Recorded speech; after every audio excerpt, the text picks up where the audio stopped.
Bom dia, meus irmãos. Eu quero saudá-los com a graça e a paz do Senhor e bendito Salvador, a quem seja a honra, a glória para sempre. Amém. É uma alegria estar mais uma vez com os irmãos nesse domingo, dia do Senhor, um dia de muita alegria, quando nós nos lembramos do nosso Cristo ressurreto que está no meio da congregação. O tema geral daquilo que eu tenho falado esses dias é o profundo relacionamento espiritual entre Cristo e o seu povo. Ontem nós vimos o prólogo desse sermão em forma de carta, que é Hebreus. Vimos que o Filho ele é incomparável e nós falamos ontem da excelência da voz, da pessoa e da obra de Cristo e as implicações práticas disso para a nossa vida cristã. E hoje nós vamos analisar o capítulo 2, versículo 12 e 13, e nós vamos mostrar como aquele que é tão glorioso deixa o céu e como é que ele então se faz presente no meio da congregação. Isso é um aspecto muito importante na nossa vida cristã. E hoje eu vou falar sobre do céu para o meio da congregação, essa profunda identificação espiritual entre Cristo e o seu povo, em Hebreus capítulo 2. Nós vamos ler do versículo 10 a 18, mas o foco da exposição serão os versículos 12 e 13. Vamos ler a bendita palavra do Senhor. Porque convinha que aquele por cuja causa e por quem todas as coisas existem, conduzindo muitos filhos à glória, aperfeiçoasse por meio de sofrimentos o autor da salvação deles. Pois tanto o que santifica como os que são santificados, todos vêm de um só. Por isso é que ele não se envergonha de lhe chamar irmãos, dizendo: a meus irmãos declararei o teu nome. Cantar-te-ei louvores no meio da congregação. E outra vez, eu porei nele a minha confiança, e ainda, eis aqui estou eu e os filhos que Deus me deu. Visto, pois, que os filhos têm participação comum de carne e sangue, destes também ele igualmente participou, para que por sua morte destruísse aquele que tem o poder da morte, a saber, o diabo, e livrasse todos que pelo pavor da morte estavam sujeitos à escravidão por toda a vida. Pois ele, evidentemente, não socorre anjos, mas socorre a descendência de Abraão. Por isso mesmo convinha que em todas as coisas se tornasse semelhante aos irmãos, para ser misericordioso e fiel sumo sacerdote nas coisas referentes a Deus, e para fazer propiciação pelos pecados do povo. Pois naquilo que ele mesmo sofreu, tendo sido tentado, é poderoso para socorrer aqueles que são tentados. Amém. A bendita palavra do Senhor. Vamos orar mais uma vez. Senhor, nesta manhã, como teu povo, nós estamos reunidos, reconhecendo a nossa absoluta necessidade do Senhor, da graça do Senhor, e sobretudo da instrumentalidade do teu Espírito, que está aqui em nosso meio, que habita em nós, que inspirou esse livro tão precioso. E a nossa oração é que o Espírito nos faça compreender a tua palavra em profundidade, mas que ele também nos socorra em nossas fraquezas e nos ajude a aplicar as verdades que vamos aprender em nossa própria vida. Essa é a nossa oração em nome de Jesus. Amém. Você já teve a oportunidade de ir a um casamento? Com certeza todos nós em algum momento já fomos a uma festa de casamento. E quando você vai para uma festa de casamento, existe vários rituais ou processos daquela cerimônia. E qual é o ápice de qualquer cerimônia de casamento? É exatamente a noiva. Obviamente o noivo entra e as pessoas então olham para o noivo, as testemunhas, mas todos os olhos estão aguardando a noiva. E a grande pergunta é: como estará a noiva? Será que ela estará bela, bonita, perfeita? Como será o vestido da noiva? Todos os nossos olhos estão aguardando ansiosamente a noiva. E essa linguagem entre noivo e noiva é uma linguagem muito usada no Novo Testamento para retratar o relacionamento de Cristo com a sua igreja. Cristo é o noivo, a sua igreja é a noiva. E muitas vezes nós nos perguntamos exatamente isso: como é que vai estar a noiva de Cristo no dia do casamento? Quando o Senhor Jesus voltar? Como é que estará a noiva? Como é que estará essa noivinha? A igreja presbiteriana aqui na Praia do Canto. Como é que vai estar essa noiva? Essa é uma pergunta que nós muitas vezes nos fazemos. E quando nós lemos textos como esse que acabamos de ler, a única resposta que nós temos é que a noiva estará perfeita. A noiva estará belíssima. Por quê? Porque, na verdade, o noivo tem um profundo relacionamento com a noiva, onde ele se compromete a cuidar da sua noiva, a estar no meio da sua noiva, a zelar pela sua noiva. E é exatamente isso que nós vemos nesse texto. Cristo falando a respeito da congregação para o Pai. Aqui nós temos esse poderoso diálogo, onde Cristo agora está se dirigindo, o autor vai criar esse diálogo entre o Pai e o Filho agora se dirige ao Pai, falando a respeito da noiva, de nós. E é maravilhoso nós ouvirmos aquilo que Cristo diz ao Pai ao nosso respeito. Aqui nós vemos esse profundo desejo de Cristo de estar com o seu povo. Várias vezes as Escrituras mostram o nosso desejo de querer estar com Cristo. Mas em algumas vezes as Escrituras vai mostrar o outro lado da moeda, o desejo de Cristo de estar perto do seu povo. E é exatamente isso que nós encontramos aqui nos versículos 12 e 13. Mas antes de abordar esses versos 12 e 13, vamos nos lembrar rapidamente do contexto. Eu falei um pouco ontem à noite que esse documento que começa como um tratado, com aquele belíssimo prólogo, se desenvolve como um sermão, onde o autor tem uma preferência sempre por verbos na primeira pessoa, colocando as escrituras na boca do Pai, do Filho e do Espírito Santo, criando esse diálogo, essa trinitatis communicatio, essa comunicação trinitária, e termina como uma carta. Então nós vimos que Hebreus, na verdade, é esse sermão, onde o autor vai se utilizar de uma retórica da amplificação, usando sempre palavras na língua grega para mostrar a excelência da voz, da pessoa e da obra de Cristo.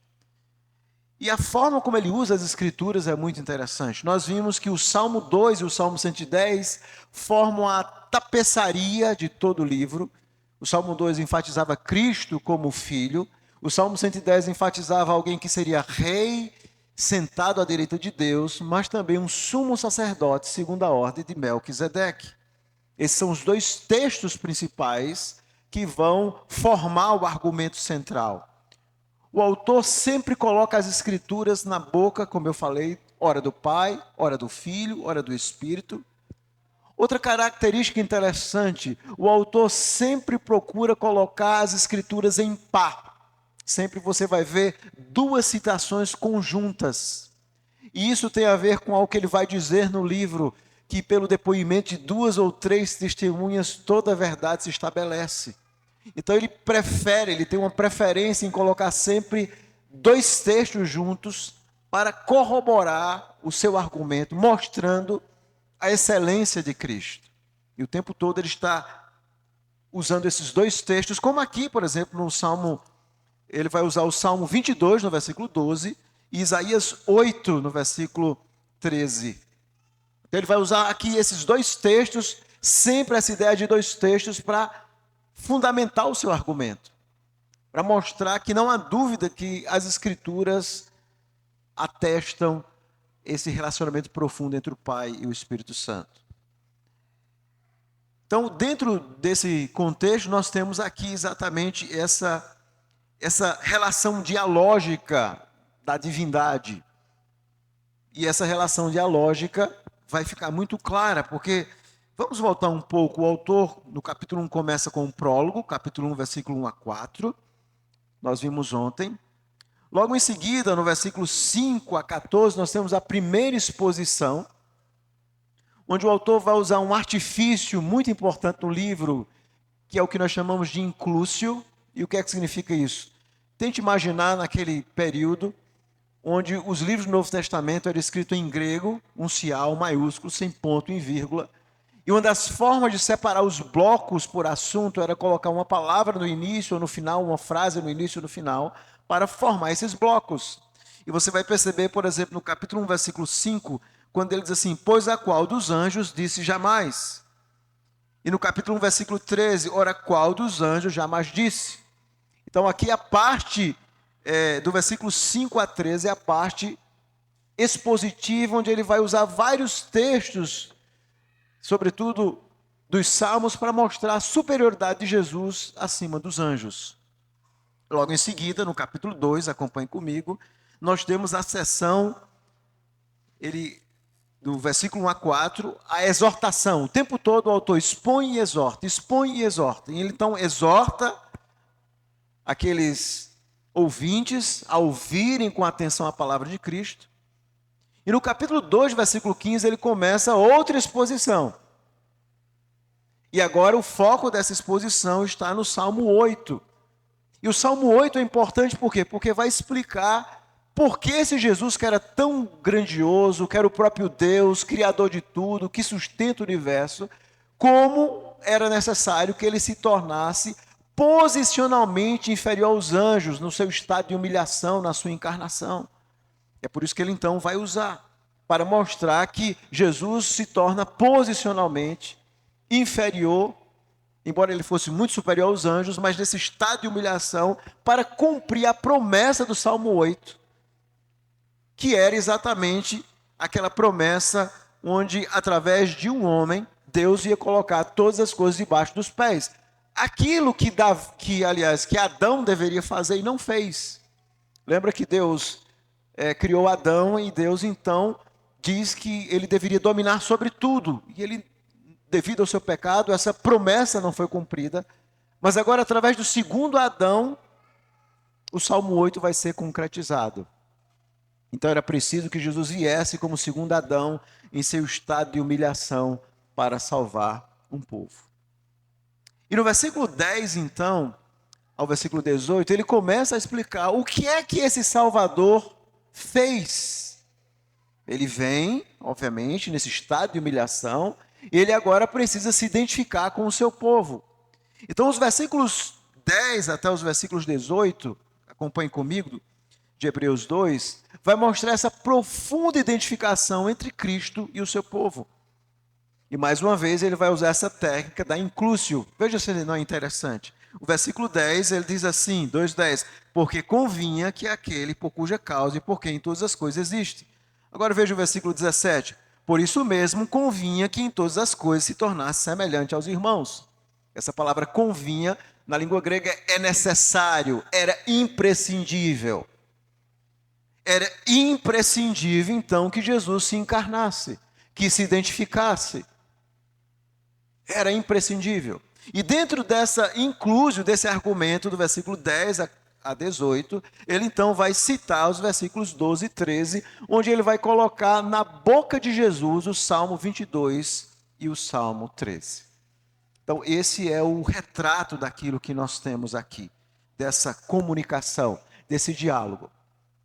Então se você voltar ao capítulo 1, versículo 5, o pai fala, ele coloca as escrituras na boca do pai. O pai está falando para o filho e sobre o filho Jesus Cristo. E agora o filho, no meio da congregação, aquele que se encarna, que compra um povo para si, agora no meio da congregação, essa é a figura, Cristo então responde ao pai. Esse é o primeiro diálogo que nós temos aqui em Hebreus. O pai fala pelas escrituras, e o filho responde pelas escrituras. E o que é que o filho diz, então, ao pai pelas escrituras? Esse é o propósito daquilo que eu quero falar nessa manhã. É o primeiro diálogo. Na escola dominical eu vou mostrar o segundo diálogo, que começa no capítulo 5 ao capítulo 10, onde o pai fala mais uma vez, e o filho no capítulo 10, mais uma vez, responde ao pai. É o primeiro diálogo celestial que está aqui, e o segundo diálogo celestial eu vou analisar na escola dominical. O que é que nós temos aqui então em Hebreus 2, 12 a 13? Aqui nós temos aquilo que nós poderíamos chamar de Jesus logia. Logia significa palavra, ou seja, são palavras de Jesus fora dos evangelhos.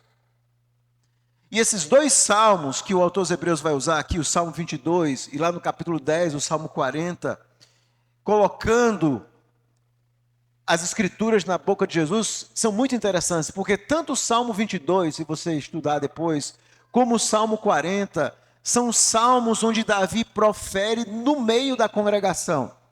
E é bom lembrar que essa palavra no versículo 12, congregação, que é traduzida por congregação, o autor está usando a Septuaginta, que era uma versão da tradução do hebraico para o grego, e na própria palavra grega aqui a palavra é eclesia, que é a igreja. Então uma tradução seria: a meus irmãos declararei o teu nome, cantar-te-ei louvores no meio da igreja. Tanto o Salmo 22 como o Salmo 40 falam a respeito de Davi no meio da igreja. E um profundo relacionamento com o seu povo. E o autor agora então está usando esse argumento para mostrar como Jesus está no meio da igreja. A forma dessas citações apontavam esse Cristo preexistente, falando no meio da congregação pelas Escrituras, mostrando como ele se relaciona com o seu povo e como esse relacionamento é muito profundo. É muito profundo o que Jesus diz aqui. Mas como é que Jesus fala através dos Salmos e outros textos das Escrituras que foram escritas séculos antes de Jesus? Por que o autor dos Hebreus está fazendo isso? Será que ele está errando na hermenêutica, na interpretação? É óbvio que não. Ele está sendo guiado pelo Espírito Santo. Mas o ponto é que o próprio Jesus é o autor das Escrituras. Lembram disso? Deus falou de várias formas, mas nos últimos dias agora nos fala pelo Filho. Ou seja, através do Filho nós agora compreendemos em profundidade as Escrituras. As Escrituras são palavras divinas e o coração delas é a própria voz de Deus e do Filho nas Escrituras. Foi exatamente isso que Jesus ensinou lá no caminho de Emaús.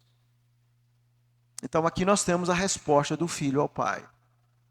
Então qual é o ponto, qual é a tese, o argumento central aqui de Hebreus capítulo 2, versículo 12 a 13?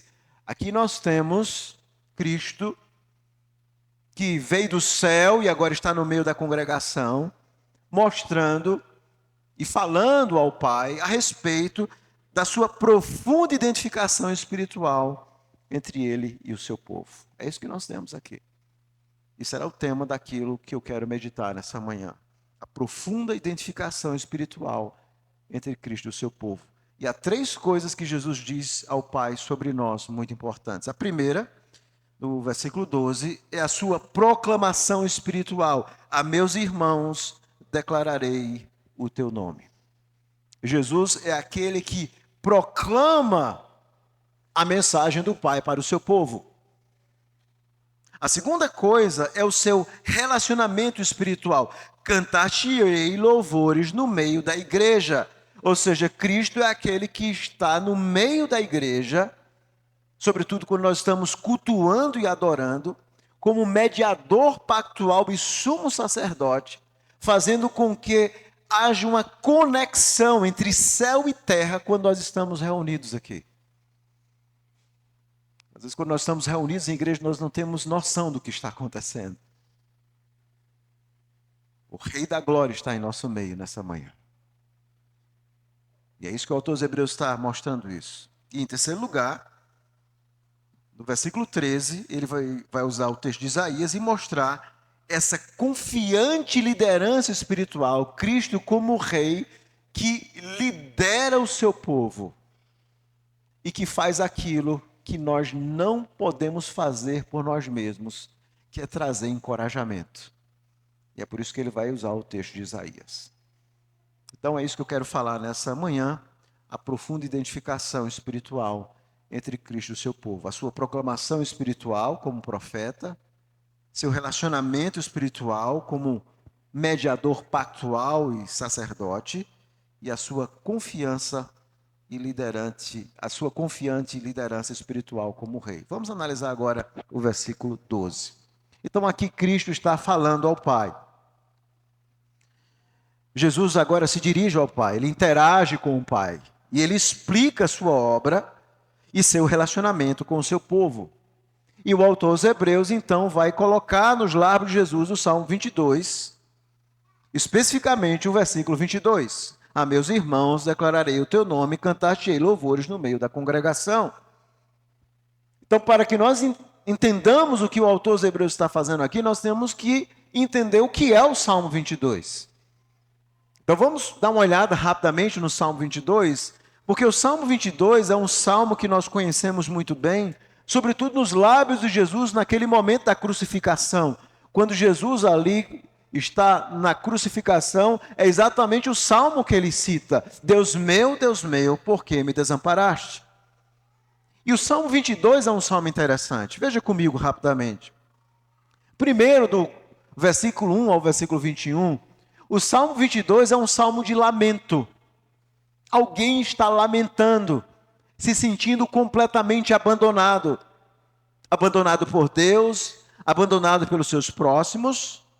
Mas especificamente no versículo 22, há uma transformação no salmo. Por quê? Porque aquele que estava lamentando, agora começa a dar ações de graças. O salmo se transforma, literalmente. Davi, que estava sofrendo, ele agora no versículo 22, começa a louvar a Deus. A meus irmãos declararei o teu nome, cantar-te louvores no meio da congregação. Ou seja, Davi convida a congregação a louvar a Deus, a exaltar a Deus. O sofredor agora está agradecendo a Deus. Se torna um momento de ações de graças, onde Davi quer proclamar o nome de Deus no meio da congregação, convocando os seus irmãos a temer a Deus, a glorificar, no versículo 23, a louvar a Deus. O que é que o autor dos Hebreus então está querendo nos dizer? Vamos voltar lá então para Hebreus. Obviamente, o autor dos Hebreus está interpretando esse salmo usando uma técnica muito comum nos autores do Novo Testamento, que nós chamamos de tipologia. E o que é que significa isso? Às vezes tem esses nomes difíceis, né? Quando a gente está estudando a Bíblia, eu vou tentar explicar rapidamente de uma forma fácil. A tipologia significa que Deus fez com que a história de Davi, que escreveu o Salmo 22 em um momento de sofrimento, e que experimentou esse sofrimento e essa transformação para ações de graças, Deus faz com que a história de Davi, o sofrimento dele, fosse uma sombra, fosse um tipo de alguém que seria descendente de Davi, que ia experimentar um sofrimento muito maior, porque não seria humano, mas seria a própria ira de Deus em nosso lugar. Mas que aquele que ia sofrer, em algum momento na sua vida, ia também louvar a Deus e convidar o seu povo a louvar a Deus. A história de Cristo, Deus faz com que a história de Davi e a história de Cristo tenham profunda semelhança. A história de Davi foi guiada por Deus para ter semelhança com a história de Cristo. É o que nós chamamos de tipologia, que era um método de interpretação, sobretudo na literatura judaica e no Novo Testamento, onde os eventos e as pessoas se tornam um prenúncio, um tipo, uma sombra das pessoas da nova era, dessa nova realidade do Novo Testamento. A tipologia pode ser definida como um estudo de padrões, tipos na Bíblia, que se desenvolve ao longo do tempo até encontrar o seu cumprimento pretendido em Cristo e na sua igreja. E essa ideia de tipologia sempre está enraizada no Antigo Testamento, que o tempo todo fala a respeito de um profeta como Moisés, Deuteronômio 18, uma nova criação, Isaías 62, 22, um novo êxodo, Isaías 43, uma nova aliança, Jeremias 31. E é por isso que Paulo vai falar e retratar Cristo como sendo um novo Adão. Então Davi era um tipo e Cristo é o antítipo como descendente de Davi. Ele ia experimentar o sofrimento, mas de forma mais gloriosa do que Davi, ele experimentaria a vitória. Então, esse ponto aqui específico de Hebreus 2,12 está retratando aquele Cristo que desce do céu, renuncia à sua glória, faz aquilo que o Salmo 8 diz, cumpre perfeitamente o seu papel em seu estado de humilhação, com um objetivo muito claro: conduzir os seus filhos à glória. E agora o autor dos Hebreus está explicando como esse Cristo, descendente de Davi, vai conduzir os seus filhos à glória. Como é que Cristo faz isso? Como é que Cristo salvou a minha vida e a sua? Como é que Ele nos conduz para Deus? Esse é o ponto aqui. Então a primeira coisa que ele diz é, nessa condução, é preciso que Jesus proclame a sua palavra aos seus irmãos. Veja se não é essa a primeira frase em Hebreus 2,12. A meus irmãos, e eu quero apenas fazer uma observação, na nossa tradução diz assim, a meus irmãos declararei o teu nome. Essa não é uma boa tradução. Tanto no texto hebraico do Salmo 22, versículo 22, a palavra hebraica é a ideia de falar. Davi diz assim, eu vou falar o teu nome aos meus irmãos. A tradução também da Septuaginta, que o autor dos Hebreus usa, também tem essa ideia de falar. Ou seja, Davi está dizendo, a meus irmãos eu vou falar o teu nome. Mas o autor dos Hebreus ele faz o que nós chamamos de um ajuste interpretativo. E ao invés da palavra de gezomai, que é eu vou falar, ele usa um verbo muito típico, que é apagelo, que significava proclamar, que era usado sobretudo no contexto de pregação. Ou seja, ele diz, olha, Cristo é aquele que está no meio da congregação e que ele prega o nome do Pai para o seu povo. E é isso que Jesus está dizendo ao Pai. Jesus então se dirige ao Pai e diz, eu vou pregar o teu nome para os meus irmãos. Aqui ele está mostrando essa figura gloriosa de Jesus como profeta, que fala pelas escrituras ao seu povo. E essa palavra, como ele diz no capítulo 12, é confirmada pelos apóstolos. E essa palavra no capítulo 12, versículo 25, ele diz que essa palavra é pregada hoje no meio da congregação. Cristo é aquele que fala dentro da igreja. É aquele que fala ao seu povo. Então, o que Cristo está dizendo é, Pai, eu vim comprar um povo para o Senhor. Eu vim formar uma grande família. E eu vou ser aquele que vou pregar o teu nome para eles. Então, quando a palavra de Deus está sendo pregada no dia da sua conversão, eu gosto muito de um autor puritano, John Flavel, que ele dizia que na pregação, quando há uma conversão genuína, existe o que ele chamava a voz dentro da voz. E todos nós que somos pregadores experimentamos isso. Você prega, você evangeliza, você fala de alguém a respeito de Cristo. Mas é como se você literalmente estivesse falando para a parede, não é? Às vezes nós como pais nos sentimos assim. Você fala com seu filho, você diz, eu estou falando para as paredes. Mas quando você prega para um pecador, você literalmente está falando para as paredes. A sua palavra bate e volta, não tem nenhum efeito. Mas se naquele dia que você anunciar o evangelho para um pecador, foi exatamente o dia que o Espírito Santo escolheu para transformar o pecador, se foi o dia que Cristo escolheu para que a palavra dele fosse proclamada àquele pecador, para aquele pecador se tornar o irmão dele, você vai falar e a palavra de Cristo é como se fosse uma broca que vai perfurar o coração do pecador, que vai transformar o coração do pecador, e finalmente aquele pecador que não conhecia Cristo se torna o seu irmão. É isso que o autor dos Hebreus está dizendo. Jesus está dizendo, Pai, eles são cegos, mas eu vou formar uma família, eu vou pregar aos meus irmãos. E ele começa fazendo isso primeiro com os apóstolos, como ele ora, ele diz assim, eu não perdi nenhum daqueles que me deste. Então, no dia da sua conversão, no dia que Jesus mudou a sua vida, nunca esqueça, foi o dia exatamente onde Jesus pregou para você. Foi o dia que Jesus proclamou o Pai para você. Foi o dia onde ele cumpriu essa promessa. Aquele que sofreu, que diz: Deus meu, por que me desamparaste? Que experimenta a ira de Deus é aquele que proclama o nome do Pai no meio da congregação. E você pode dizer: e hoje, pastor, ele continua assim? É claro. Lá em Hebreus capítulo 12, no versículo 25, diz exatamente isso. Tende cuidado, não recuseis ao que fala. Hebreus 12, 25. Pois se não se escaparam aqueles que se recusaram a ouvir quem divinamente os advertiu sobre a terra, muito menos nós, os que nos desviamos daquele que dos céus nos adverte. Ou seja, Cristo continua do céu. Ou seja, do céu existe uma voz no meio da congregação que continua proclamando o nome do Pai, convertendo pecadores, mas também solidificando os seus irmãos. E que voz é essa? 13, versículo 7, Hebreus 13, 7, nos ajuda a entender isso. Lembrai-vos dos vossos guias que vos pregaram a palavra de Deus, através da pregação da palavra.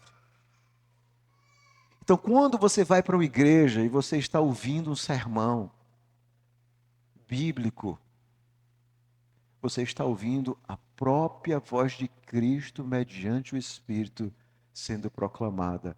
Cristo está no meio do seu povo, proclamando o nome do Pai, como um profeta glorioso.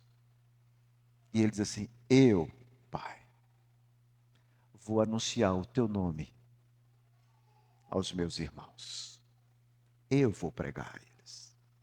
Isso é maravilhoso, não é? Saber que todo domingo, dia do Senhor, há uma voz do céu que está falando para você e para mim. É isso que o autor dos Hebreus está nos ensinando. Mas ele continua, vamos lá, Hebreus 2:12. Veja o que ele continua dizendo, ainda baseado no Salmo 2: cantar-te-ei louvores no meio da igreja. Jesus não apenas é aquele que tem esse profundo relacionamento como profeta, mas também é aquele que se relaciona como mediador pactual.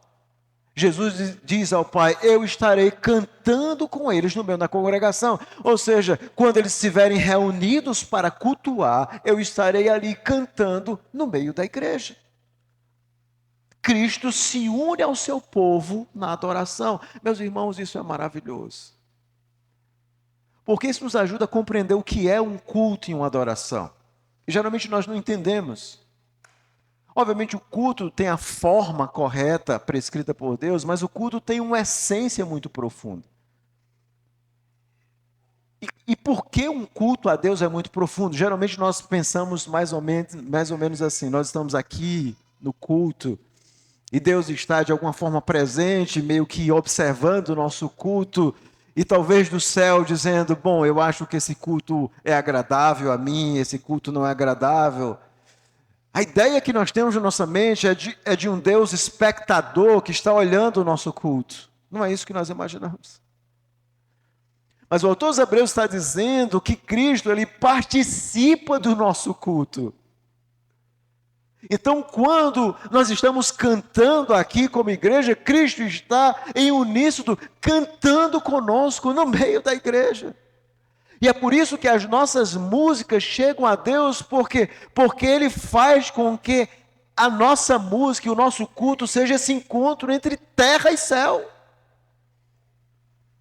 Ele está aqui no meio da congregação.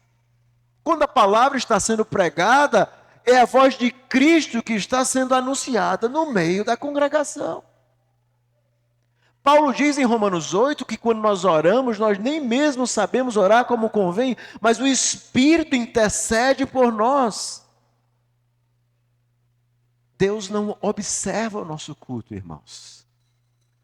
Deus participa. Porque se não fosse assim, o nosso culto jamais chegaria à presença de Deus.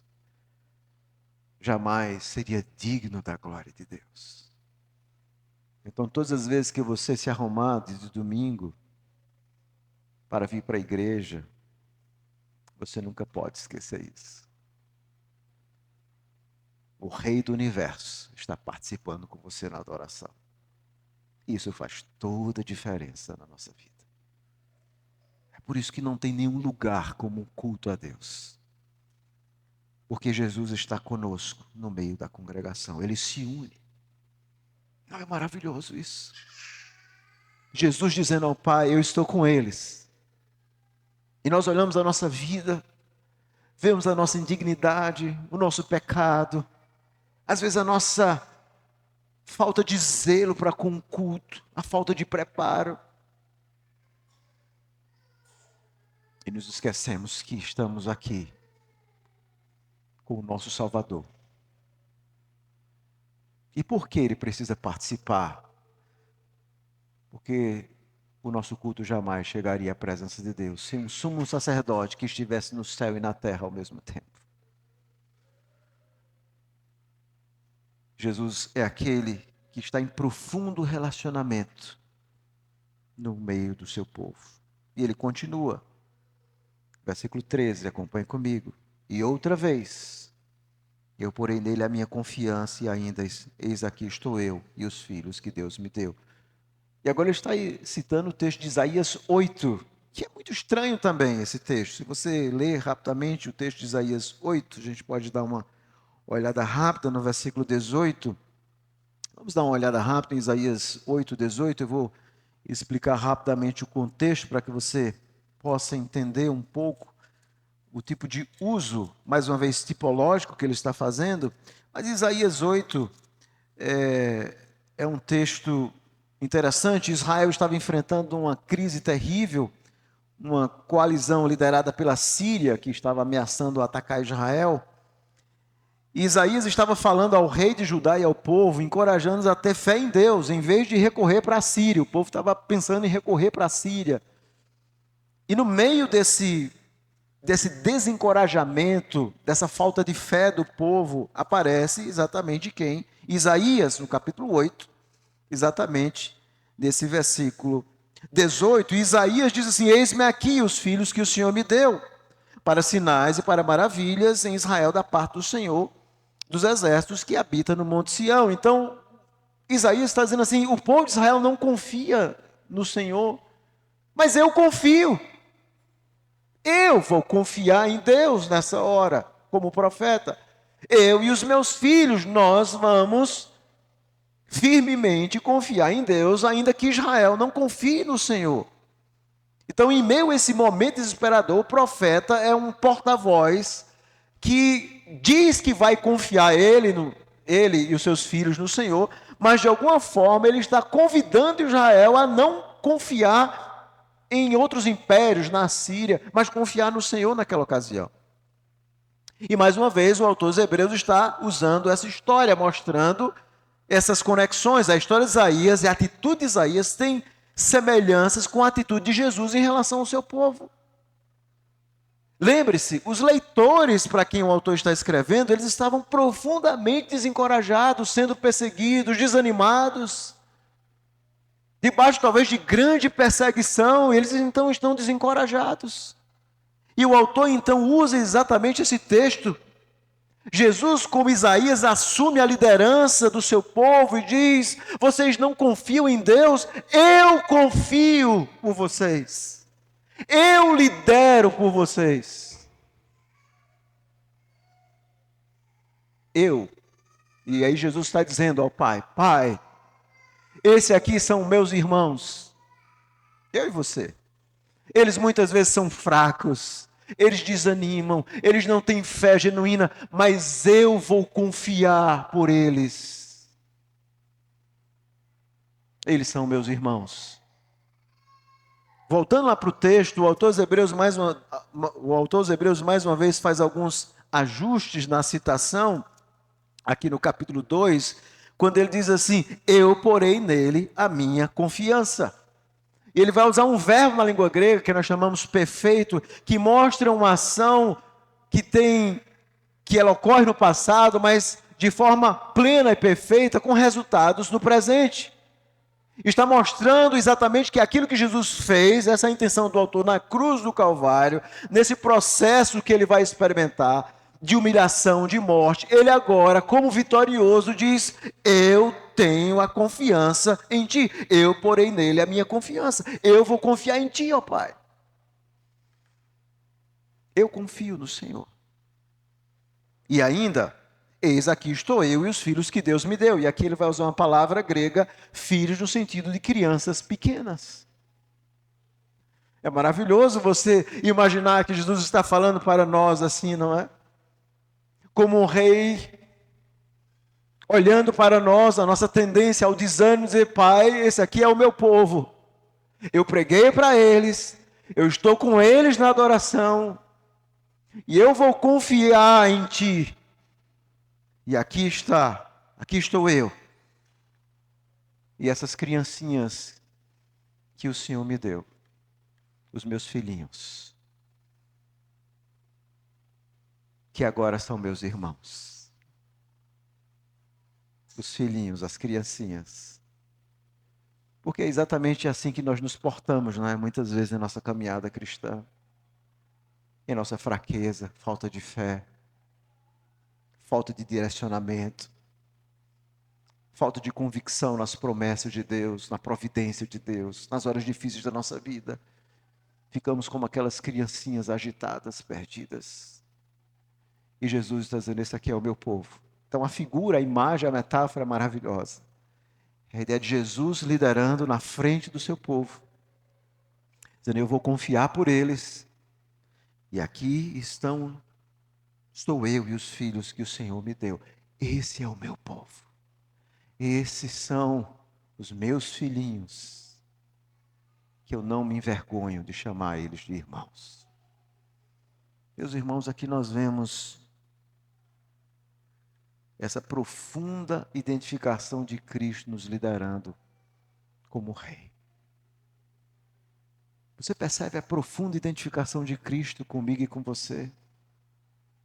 Como profeta, ele está anunciando a palavra, proclamando a mim e a você. Como um sacerdote, ele está profundamente conectado conosco, sobretudo na adoração. Como rei, ele é aquele que nos lidera a cada momento da nossa vida. É aquele que nos resgatou, nos comprou na cruz do Calvário. E ele está dizendo ao Pai: esse é o meu povo. Essa é a minha igreja. Eu gosto muito lá em João 17, quando Jesus faz aquela oração sacerdotal, e Jesus diz algo que eu acho maravilhoso lá em João 17. Ele diz o seguinte, se você dá uma olhada no versículo 24. Pai, a minha vontade é que onde eu estou estejam também comigo os que me deste, para que vejam a minha glória que me conferiste, porque me amaste antes da fundação do mundo. Nessa oração, Jesus diz assim: o meu desejo é estar perto deles. Eu quero que eles vejam a minha glória. Eu quero que o meu povo veja a minha majestade. O desejo de Cristo de estar perto de nós, de estar no nosso meio, meus irmãos, é inexplicável. Como um Salvador puro, santo, glorioso, ama tanto estar no meio de pecadores.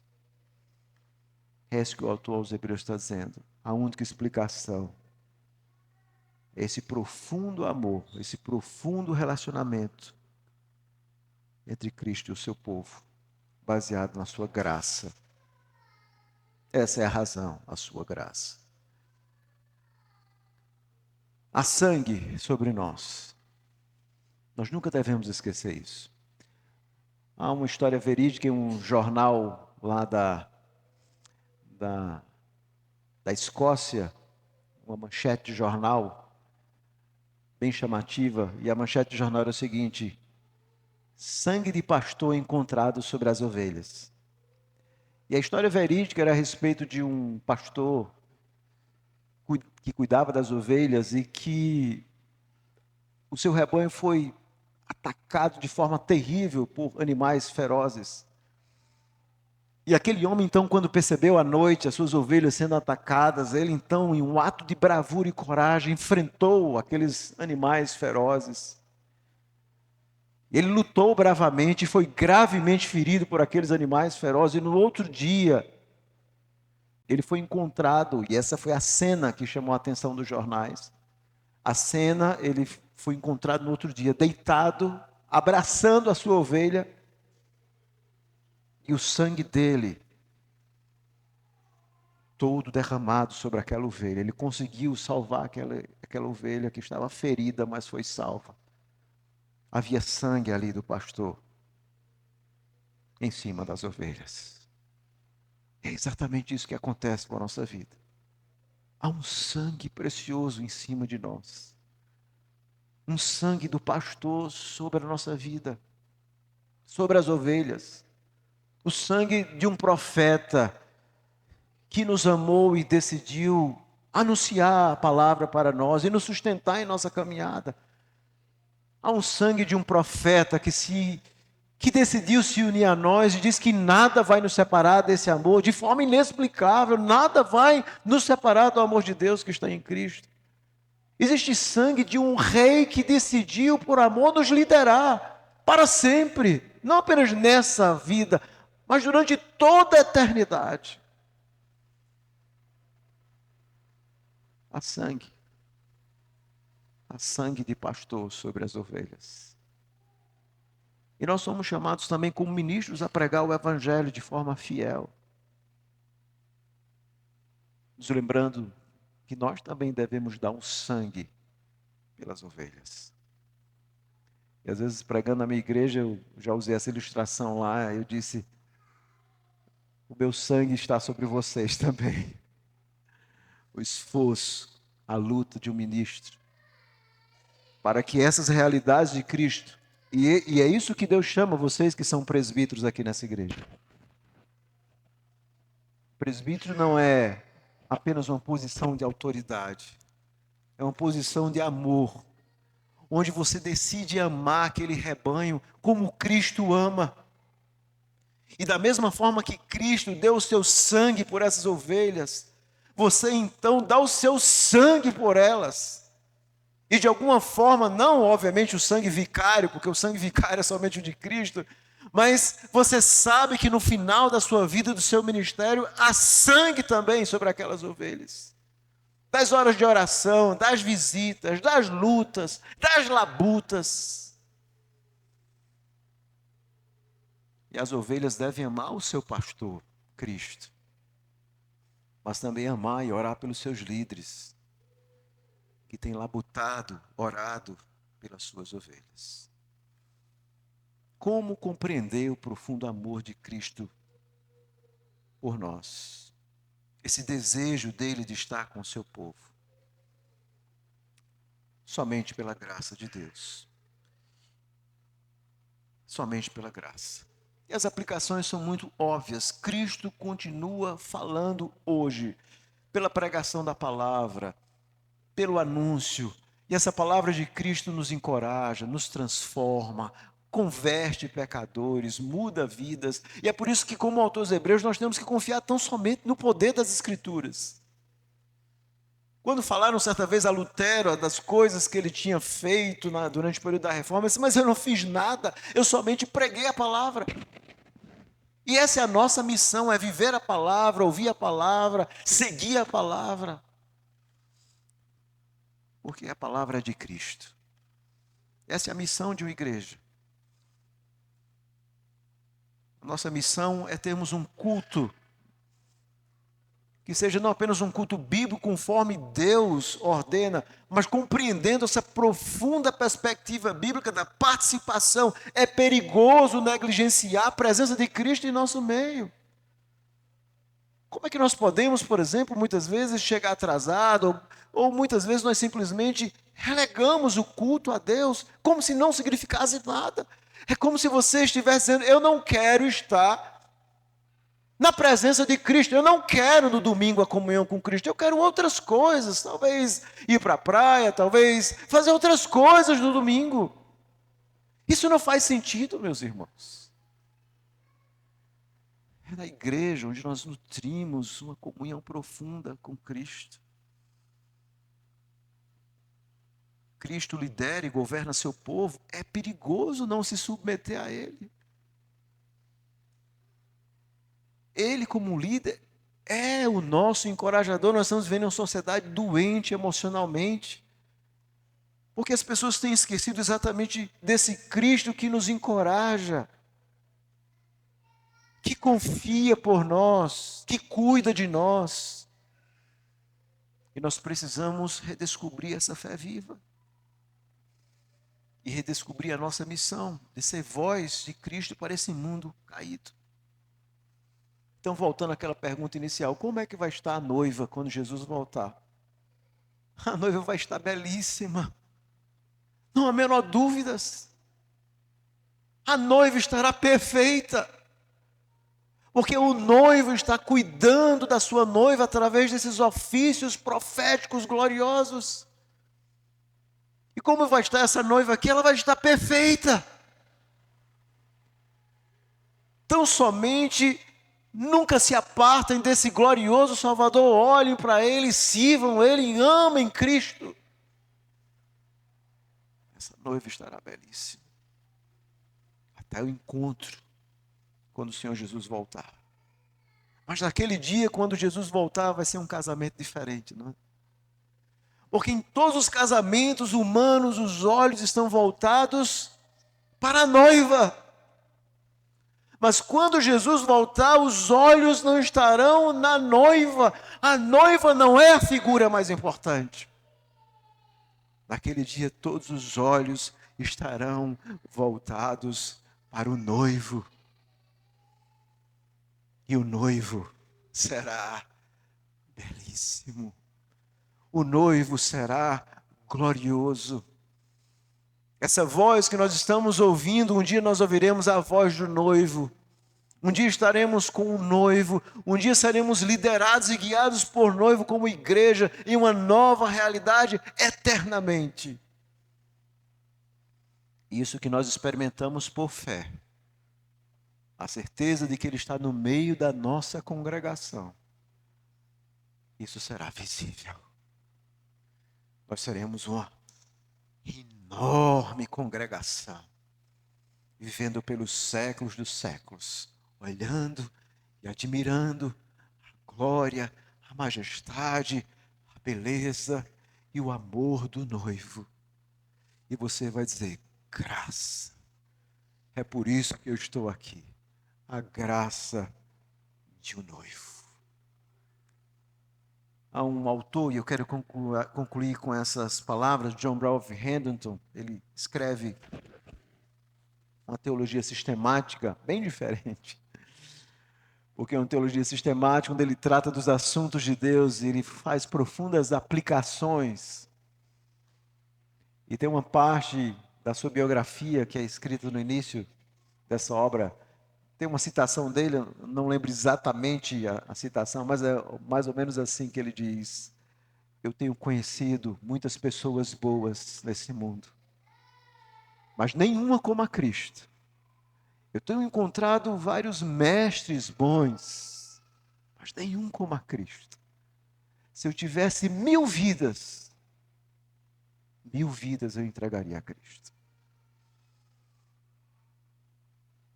É isso que nós precisamos fazer em nossa caminhada cristã. Entregar a nossa vida e servi-lo fielmente, até o encontro com o noivo. Maranata. Amém.